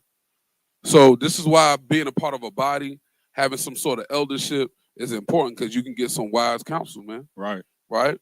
Yeah, get that in Matthew 18. Now, this is a way that we're supposed to bring out our issues with each other. Go ahead. Con, this is the book of Matthew, chapter 18 and verse 15. Uh-huh. Moreover, if thy brother shall trespass against thee, go and tell him his fault between thee and him alone. Okay, so if you have a problem with somebody amongst the congregation, go tell them they fault between you and him alone, right? And a lot of times I'm going to say something because I'm not even accusing you, sis. I'm just for a teachable moment. A lot of times our sisters don't know how to express their disappointments, right? However I feel is how I'm going to say it. Well, what if I added like that? We can't do that. You got to express it the right way, right? So you're supposed to go to the person you got a problem with, you and them alone, and then say what you got to say. Say your issues, and you don't have to be rude in doing it. Go ahead. If he shall hear thee, thou hast gained thy brother. All right, so if he hears you, and it's not just talking about your brother, it could be man to wife, sister to sister, brother to brother, whatever. If you go to that person and he hears you, you've gained your brother. Sis, if you go to your husband and he hears you and you have a problem, you have gained, he's probably gained your trust. Same thing with the sisters. If your husband goes to you with an issue and you listen and you, what's the word? You take some accountability, you have gained the trust of your husband. He's going to now talk to you again. If you do what the sisters in the world be doing and don't take accountability and want to deflect and say, well, if you didn't do this, I want to do, your husband's not going to want to talk to you no more. Same thing, brothers. If your wife coming to you, and because brothers be doing that too, your wife comes to you with a problem and you want to deflect, you have now lost the trust of your wife. She's probably not going to holler at you about that issue no more. Hey, I ain't gonna lie. I be having to check myself, so it's all about that one. Yeah. Because it's like, yo, It's a you real know, thing. as a man, you know what I'm saying? You get a little bit in your pride and you be like, I ain't trying to hear that. That's feminine too. Yeah, it is feminine. It's very feminine, right? Yeah. So if he hears you, you've gained your brother. Keep going. But if he will not hear thee, then take with thee one or two more, that in the mouth of 2 or 3 witnesses, every word may be established. Now, this is why I brought out do nothing without counsel. Because now if the relationship is going through so many problems where he refuses to hear you, Right. I would suggest reaching out to, I would say, a sister first. This is how I would do if I was, because brothers don't be playing about their wives. Even if she has a good reason of reaching out, don't go straight to a brother, my opinion. Yeah. I say go to a sister. If you got a sister you trust, then let her talk to her husband to get it to somebody that we can, you know what I'm saying? Right. So he can't now blame you. Now you going to talk to other men about our, because that's how we be. You know what I'm saying? And then he don't want to hear the brother because how you know about this? Now it's offense. You know what I'm saying? How did you know about this? Now my Right. wife pillow talking. Yeah. You see what I'm saying? So the whole thing starts off with do nothing without counsel. Right. Right? You have to take some type of counsel from Right. some type of eldership. Yeah. All right. So that's how I would deal with that. Yeah. If you bringing up problems, check first things first. Go to your husband, but check how you're presenting the problems that you're having. Are you rolling your neck, pointing in people's face? Are you talking like you don't got no sense? Are you showing annoyance? Right. You see what I'm saying? Feel me? Because if so, then that might be your first problem right there. Yeah, straight up. If you're not, and you the sweet and loving wife, and you're not doing that, right. then go and try to get some type of counsel in some way, shape, or form. Right. And make Right? sure it's from the right person. Make sure it's from the right person. You know what I'm saying? So that would be my answer. There's more precepts on that, but I'll say lead them lights on. I was about to say. Yeah. It's all good. I said, I think this is a lesson low key in itself. So we might have to do that and bring it out. You know what I'm saying? It can't be a quick scripts though. Right. That's gonna be an hour long. Yeah. Right. All right. Go ahead. But back to what Amos 3:3 said. Can two walk together except they be agreed? That's really the whole thing. It's the whole point of the whole lesson. You and your husband gotta agree together, and everybody, you gotta be on one accord. So if there's something that needs to be brought up in the relationship from both sides, that conversation needs to be had for the betterment of the relationship, and so y'all can move forward and be fruitful. I said I was gonna get on the brothers, man. I said, because when we get in these marriage topics, it's so easy to pick out all the things that the women do and what the women need to do. But as men, we got to make sure we doing what we need to do, because you can't talk about the women unless you're doing what you're supposed to be doing. You feel me? So, let me get Proverbs 13:4. It's very important that as men, we are taking care of our households and we are doing what we're supposed to do. If you're a brother that don't got a consistent job, you're not ready.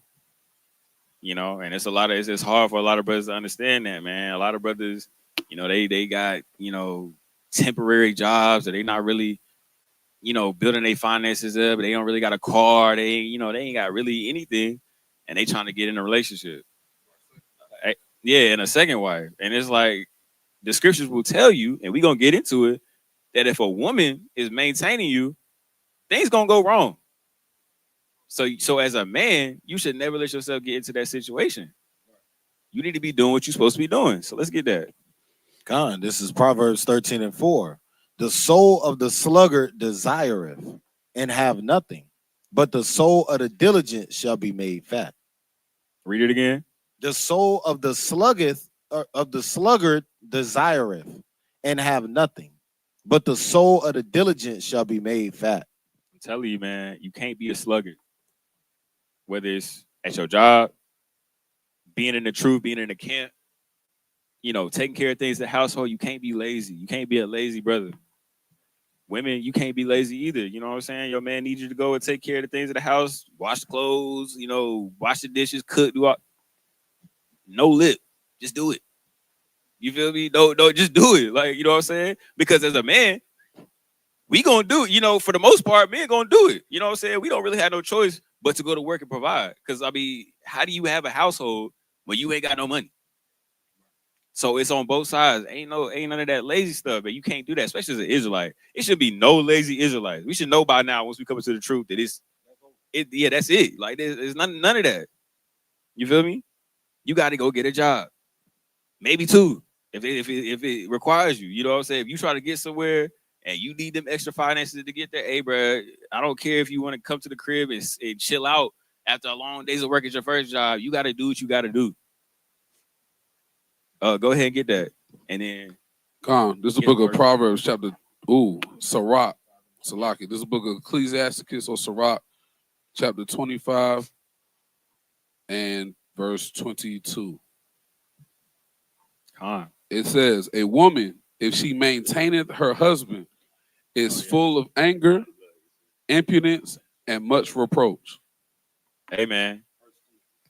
A woman, if she maintain her husband, is full of anger, impudence, and much reproach. Brothers, do not let yourself get to a point where your woman is maintaining you. You should be embarrassed if it gets to that point, honestly. Now, if you get to, like I said earlier, when it's a unit and it's two of y'all, the one is supposed to keep the other one, from falling too far. You're supposed to be there for your person. But if you just intentionally living a life where you just not doing nothing, you capable of doing something, but you just decide not to, and you just like, yo, I'm gonna just let my rib do everything. I'm gonna just let my lady do everything. man, you lame, bro. You lame, bro. You can't, man. I wouldn't even consider you a brother for real. Like as much as it gets, it's deeper than that. But it's like, bro, I can't consider you a brother for real. I can't. You can't be around me, you know, because that spirit is bad, and that spirit will start to wear off on other brothers. That's a fact. Stay away from them brothers that be kicking it at the crib while they rib outside getting it. That don't even make sense. Something is wrong, And brothers will pull precepts to try to say that. bruh. If that's the case. It's never the case. Never.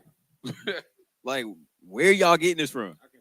She's supposed to bring all her funds to me, Yo, brother. I seen it. Hey, look, if my crib out doing, if my rib out the house doing something, I'm like, I ain't got no reason to be at the house.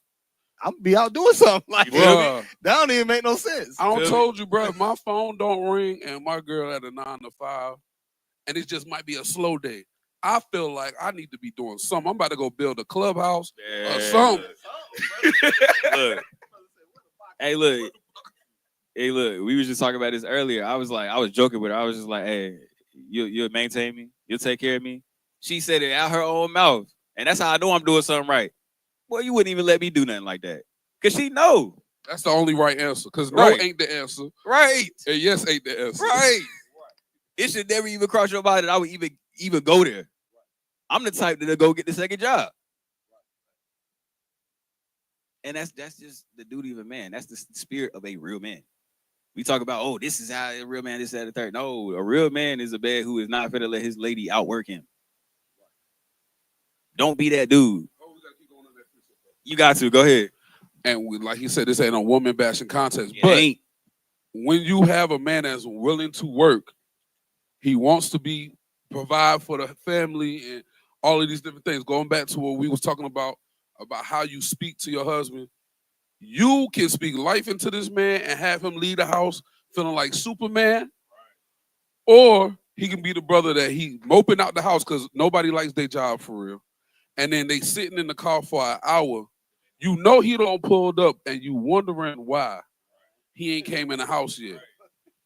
You hear the engine. And I'm going to get a preset after that. Or he want to work. Man, look, I don't told you, bro.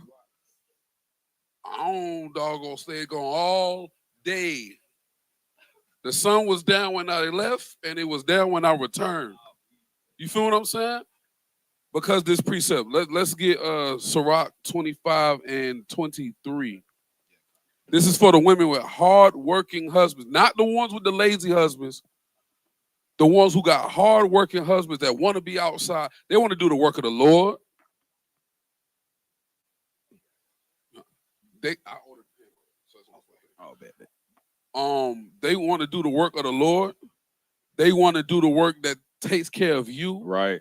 They want to do the work that takes care of the children in the household. Right. But some women are this. Read that. Con, this is Sirach 25 and 23. I think they still scrolling. Okay, my fault. All right, y'all there? Y'all say con when you get there. There you go. Right, there we go. All praise. It says, a wicked woman abateth the courage, Mm-hmm. maketh a heavy countenance and a wounded heart. Brothers will go to work feeling like Superman. They'll do their job to the best of their ability because they feel good. You know what I'm saying? They know they happy when they get home, all of that. But a wicked woman will have them not even doing their job at work right because their mind ain't right. Feel me? You know what I'm saying? Like, it baiteth the courage. It makes them weak. Keep going. A woman that will not comfort her husband A in woman distress, that will not what? comfort her husband in distress, maketh weak hands and feeble knees. Yeah, man. That will make your man not want to come home. Say it again. I like that. Says the sister set the tone, man. Right? This is why when we had the community service event and the pictures and videos coming out soon, when we saw all the sisters working, it makes you, all right, you know what I'm saying? Got to get in there. Y'all wicked. Y'all heard that. But you feel me? You know what I'm saying? Because especially me, I'm like this. When it's time to go, let's go. We doing whatever. Like, let's go this way. I'll run through this wall. But then a sister will come and have an excellent idea on how to make what you're trying to do better that you're not going to think about. You see what I'm saying? But going back to the point, Sisters, you can speak life into your husbands too. You want that man to get out here and do the work of the Right. Lord first, and then you want them to do the work to sustain your household and take out to the. You gotta speak life into your husband, bro. That's real. You feel me? And make him want to come home. Right. You feel what I'm saying? Don't be the one that has your man moping around. You wondering why he moping. You wondering why he ain't taking care of himself. He ain't got a haircut in 3 months. He ain't, you know what I'm saying? You wondering why he ain't ironing his clothes, which is crazy. Yeah. But you know what I'm saying? He don't have. Yeah. It's crazy. Yeah, like you know what I'm saying? But you wondering why? It's because he don't have that courage. He don't have that. You feel me? He ain't feeling like a man because a man gotta feel like a man. That's a fact. And the one person that can cut a man down to the lowest is the woman that he loves. Right. You do that worse than his mama. It's his mama than you. You feel me? I yield though. Hey, and I that ain't brings gonna say me nothing that else bring me about to the another sisters. precept, because this is the attitude that women need to have when they have a man who really trying to put in that best foot forward, putting in that work to make sure everybody good. You know what I'm saying? He coming down to his last dollar just to make y'all happy. This is how y'all should feel. Give me 1 Timothy 6:6, and then we're gonna jump down and read verse 8. Khan.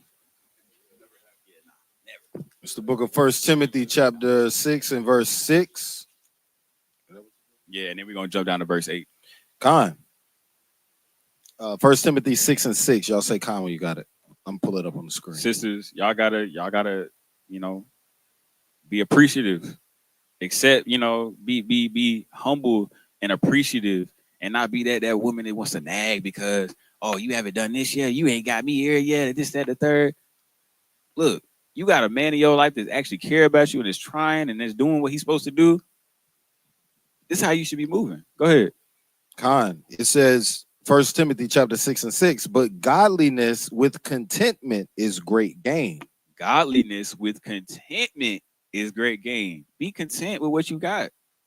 Your man making sure y'all still got that roof over your head. He doing everything he can to make sure y'all got food, make sure y'all got clothes, making sure he taking y'all out, you know what I'm saying, to have fun and do this, that, the third. Be content. All that other stuff will come later. It'll come. It's a process to this thing, especially if you a new couple. Yo, take your time. Take your time and be content with what you got. Because there's a lot of sisters out here who ain't getting half the stuff that a lot of y'all sisters is getting. It's a lot of sisters out here don't got a man in their life that really care about them and is really trying to take care of them. And vice versa. It's a lot of men who don't be content with what they got with their rib. They always talk about, oh, my rib don't do this, that, and the third. Nah, bro. It's a lot of men out here who don't have nobody. So be content. It's on both sides. Read verse 8. Khan. Verse 8. And having food and raiment, let us be therewith content. Hey, man, you got food and clothes and a roof over your head. Be content, man. You good. All the extra stuff will come later. There's a time and place for all that. The Most High got a plan for y'all. You just got to be patient. Got to stay down. But the last precept I'm going to bring, just wanted to harp on the whole, because I had another precept about, the men. Give me 1 Timothy 5 and 8. And then we're going to get Ecclesiastes 9 and 9. Khan. 1 Timothy chapter 5 and verse 8. But if any provide not for his own, and especially for those of his own house, he hath denied the faith and is worse than an infidel. Hey, if you not provide for your household, man, you worse than an infidel. Do y'all know what an infidel is? It's basically somebody who just goes off from their religion, a non-believer. And that's why it's important to understand that being in a marriage and doing what you're supposed to do actually shows that you believe. It shows that you believe in the Most High, because the Most High told us what to do in a marriage. And he told us to hold it down on both sides, do what you got to do to move forward and be fruitful. But you got brothers in the truth who are infidels because they don't want to hold up their own. They don't want to hold no weight in the relationship. Like we were saying earlier, they want to kick it at the crib. They don't want to have no job. They don't care about, bringing no money into the house. They don't want to do nothing for their family. Bro, you going off. And you got to check yourself and be realistic about yourself. We're going to get Ecclesiastes 9 and 9. Hey, And I want to say something on that last piece. yeah, go ahead. Yo, that's the brothers. That's the only way to be. Like, especially y'all two young brothers. That's the only way to be. Don't be no other way. Like, don't even think about it. You know what I'm saying? Be that dude. Be that guy. Be that guy. You know what I'm saying? And every way that you can, be that guy. Because that's how your life is going to be easier. You hear too many sisters, oh, he's not doing this, he's not doing that. I gotta do this and I gotta do that. And it's like, bruh, you got to make sure. Like, you feel me? It should be automatic. Because here's the thing, right? I used to be upset, right, when I ain't really had no money like that. Like, I had no steady income coming in, and I really couldn't even put a dub in my gas tank. And then the older you get, you start to realize the important things is, if I can't buy myself that pair of sneakers, but my lights and my utilities and my rent is paid, and I got gas in my car, I'm really good. I'm winning. I'm straight. You see what I'm saying? That's the only way to be. Like, you take up a woman, you feel me? That's the only way to be. That's the only way you're going to stay on top. You feel me? That's the only way. Word to the wise, man. Hey, and I was gonna bring up too, it's also important because again, I said this is a partnership for women to understand that you have a role in providing as well. It's certain things that you're supposed to provide for the household, them your kids too. That's your house too. You feel me? If you one of them sisters who want to be the stay-at-home mom, or if you don't want to necessarily go out and get a 9 to 5, start a business. Help your household by starting a business. Recently, me and the brother to the right of me, our ribs just started a balloon business. They doing big things, man. And we gonna, update y'all a little bit more on what we got going on or what they got going on. But the point is they not gonna sit around and just let us take all the weight, as far as the money, bills, raising the kids, this, that, and the third. They trying to help because they understand that when two come together, there is a good reward for y'all's labor. And we appreciate y'all for that. All praise to the Most High. Hey, yo, and you know what? Last thing. What's crazy, y'all funny. What's crazy is, right, when women are doing what they're supposed to do in a marriage, the brother has energy to do the work of the Lord. He still got energy. He should still have energy to do the work of the Lord. Now, there's some of y'all don't got no damn excuse, but you just ain't gonna do the work anyway. We understand y'all. But the ones with, you know what I'm saying? When you got a good wife, you have the energy to do the work of the Lord. You leaving, going to camp, you got some snacks or something. Yeah. You know what I'm saying? Your shirt iron, you feel me? Or at least at the most, thrown in the dryer for the wrinkles to come out. Something. You know what I'm saying? He still has energy to do the work of the Lord because his mind isn't clouded with everything else he got going on. You come home from work, you got a towel waiting on you so you get a shower. Fresh out the dryer. You feel me? You feel me? They got everything ready for you. They holding it down so that you can have the energy to hold it down, like the brother just said. That's right, man. It's important. It takes two. Y'all are a unit. It takes two to make a thing go right. You feel me? I ain't gonna finish it. This is Ecclesiastes 9:9. Con, get that. Well, you got to say con. Ecclesiastes chapter 9, verse 9. This is an excellent class, man. We had fun with it. Of course, we laugh and we joke. This is kind of something we do. But, you know what I'm saying, trying to make the topic lighter. But this is an excellent class. You need to show it to your up-and-coming, the sisters that's younger, that's, coming to that age of courting. And then the young brothers, y'all got to watch these types of classes because these classes ain't coming from, I just had the wisdom. These classes are coming from, I've experienced life. You feel me? All right. Ecclesiastes 9 and verse 9. Y'all there? All right. Ecclesiastes is right after Proverbs.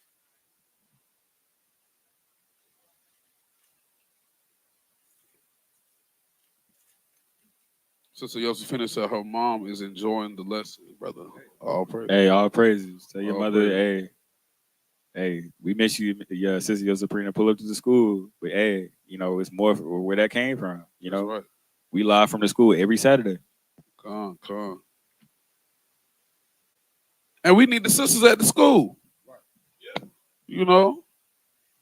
just gonna put that in there. All right, this book of Ecclesiastes, chapter 9 and verse 9. And it reads, live joyfully with the wife of whom thou lovest, all the days of thy life, of thy vanity, which he have given thee under the sun, all the days of thy vanity, for that is thy portion in this life, and in thy labor which thou takest under the sun. Hey man, you supposed to live joyfully with your wife, man, and you supposed to love her all the days of your life. That's your portion in this life. A lot of men, you know, y'all get a rib for the wrong reasons, bro, and y'all deal with them with just the wrong way. You know, it's just not it, and y'all don't understand that is your help meet. She gonna make things better for you. You feel me? Just like you gonna make things better for her, she gonna make things better for you. We always like to write them off at, oh, the women is the weaker vessel. This is that, the third, bro. Look, with that being, even though that's true, with that being said, they still have a purpose in your life, and it's a good one. They make everything better for the most part, and you got to live with them in love and joyfulness. You know, build them up. If you really feel like that, oh, they the weaker vessel, this, that, the third, build them up. Make them a strong vessel. I think about my parents all the time, man. I look at their marriage. I look at my grandparents' marriage. I look at marriages in the truth. Man, when you dwell with your wife according to scripture and vice versa, your wife dwell with you according to scripture, it's a beautiful thing, man. It's very fruitful.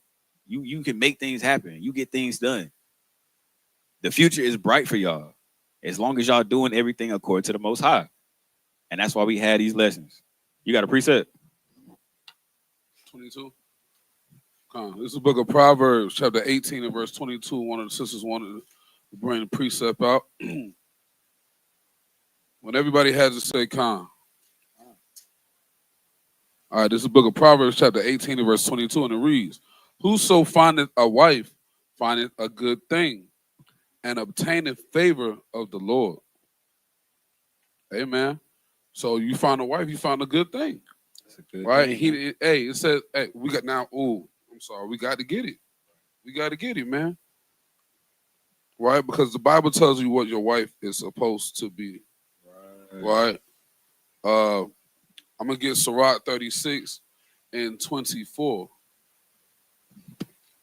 And on the opposite side, brother, it's supposed to be the same for your rib. You feel me? 36 and 24. Con, this is Sirach 36 and 24. He that getteth a wife beginneth a possession. Hey, now, sisters don't like that one. Oh, possession, I'm not a thing. You belong to me, sis. Fact. Because guess what?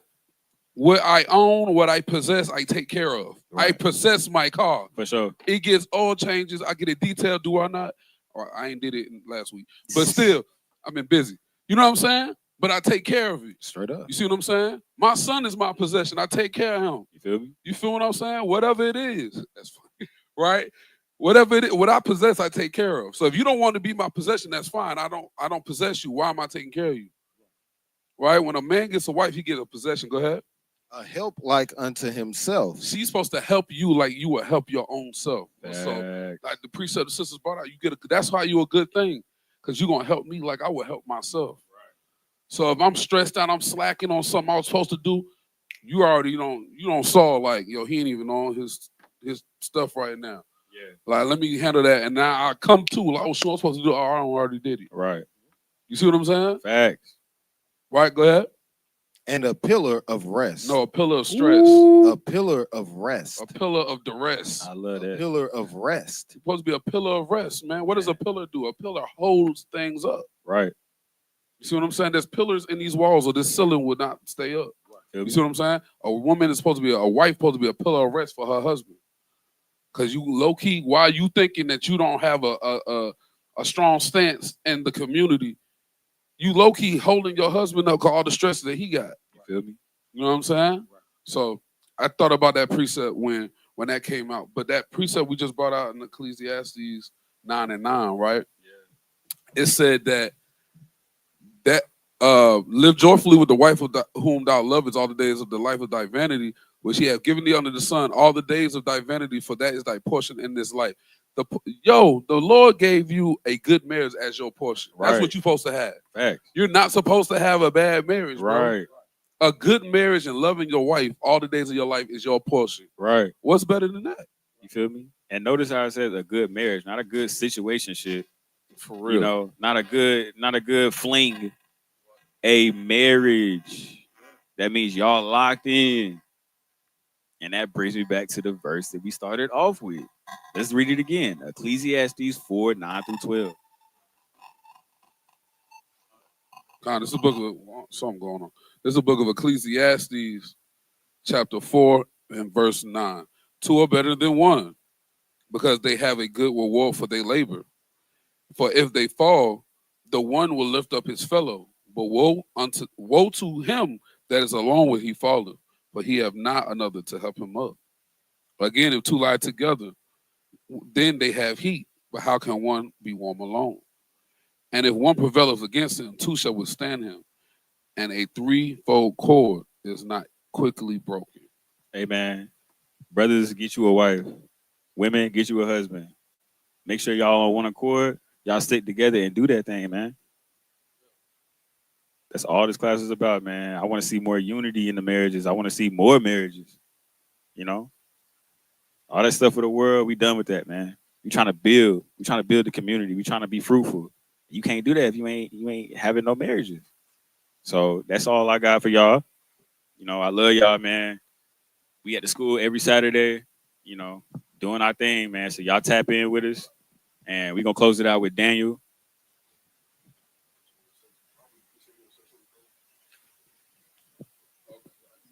Yeah. We're gonna close it out with Daniel 7:18. Con.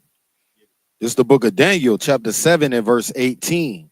But the saints of the Most High shall take the kingdom and possess the kingdom forever, even forever and ever.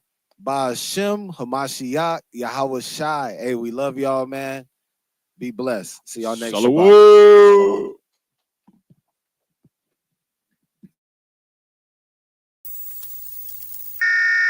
This is not a test.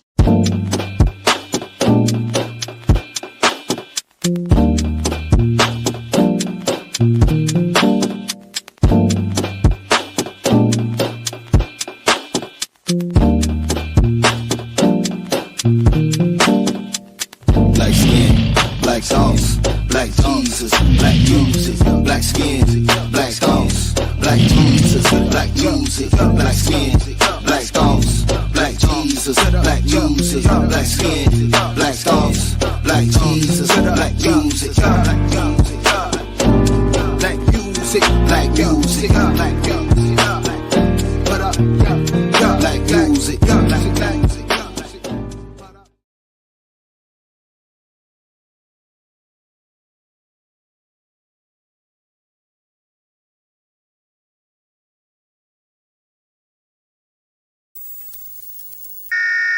This is not